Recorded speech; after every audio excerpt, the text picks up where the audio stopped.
ઉગતા સૂરજ સાથે સવારમાં પક્ષીઓનો કલરવ જો સાંભળવા મળી જાય તો જાણે સોનામાં સુગંધ ભર્યા સમાન બની જાય છે। અને આવો જ માહોલ અને સુંદરતા ભર્યા દ્રશ્યો જો તમારે નિહાળવા હોય તો ખીજડીયા પહોંચી જજો। જામનગરથી માત્ર 10 કિલોમીટરના અંતરે આવેલા ખીજડીયા પક્ષી અભયારણ્યમાં વિદેશી મહેમાનો આવી ગયા છે।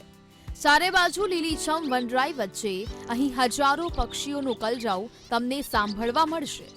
એટલું જ નહીં, અહીં આવવા પર તમે કુદરતના ખોળે પહોંચી ગયાનો અહેસાસ પણ થશે।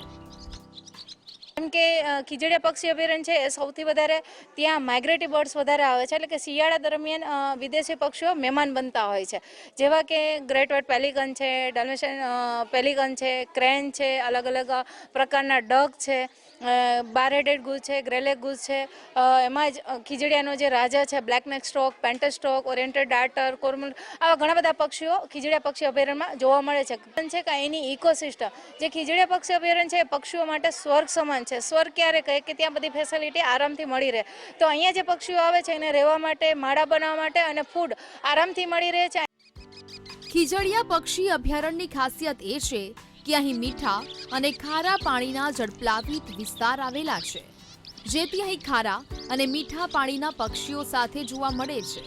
અહીં Iran, Afghanistan, Pakistan, south Africa, south America તેમજ મંગોલિયા સહિતના દેશોમાંથી કુલ 314 જેટલી પ્રજાતિના પક્ષીઓ વિહાર કરવા માટે આવે છે, જેમાં 170 જાતિના યાયાવર પક્ષીઓ નોંધાયા છે। તો વિશ્વ સ્તરે દુર્લભ 29 જાતિના પક્ષીઓ પણ અહીં વિહાર માટે આવતા હોવાનું નોંધાયું છે। આમ વિવિધ પ્રજાતિના પક્ષીઓને નિહાળવા માટે મોટી સંખ્યામાં પક્ષી પ્રેમીઓ ખીજડીયાના પ્રવાસે આવી રહ્યા છે।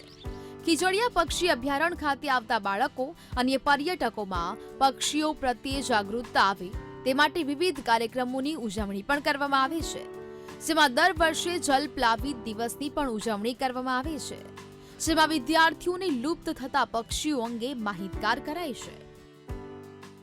2 ફેબ્રુઆરી 1971માંથી સ્ટાર્ટ થયો હતો। ઈરાનના રામસરમાં આ દિવસની ઉજવણી કરવામાં આવી હતી। પછી વેટલેન્ડ ડેના દિવસે આપણે પક્ષીઓનું જતન કરવું જોઈએ। આપણે અહીંયા ખીજડીયામાં સૌપ્રથમ અમે આવીને નાસ્તો કર્યો હતો, પછી અમે સ્વચ્છતા અભિયાન કર્યું હતું। સ્વચ્છતા અભિયાનમાં અમે પ્લાસ્ટિકનો કચરો ઉપાડી અને ત્યાંથી અમે સ્વચ્છતા અભિયાનથી સ્ટાર્ટ કર્યું હતું। પછી અમે પક્ષીઓ જુદી જુદી જાતના જોયા અને એના માળા કે જાતના જોયા। વિદેશોથી અહીંયા પક્ષીઓ વિન્ટર શરૂ થતા આવે છે અને સમર ચાલુ થાય ત્યાં સુધીમાં તેઓ વિદેશ પાછા જતા રહે છે। અને પછી અમે અહીંયા નિબંધ સ્પર્ધા અને ડ્રોઈંગની સ્પર્ધા રાખી હતી, તેમાં અમે પાર્ટિસિપેટ કર્યો હતો। અમે અહીંયા આજે ખીજડીયા પક્ષી અભયારણ્યમાં આવ્યા અને આજે અમે અમને ઘણા બધા પક્ષીઓ દેખાડ્યા અને અહીંયા અમે વેલેન્ટાઇન ડેનો ઉજવણી કરવા માટે અહીંયા આવ્યા છીએ। અને અમે અહીંયા આવ્યા ત્યારે અમે કચરા મુક્ત ભારત એવી રીતના કરી અમે એવો કચરા વીણ્યા અને અમે પક્ષીઓ પણ ઘણા બધા જોયા અને અમને અહીંયા પક્ષી વિશે ઘણી બધી જાણકારી પણ આપી અને બહુ મજા આવી।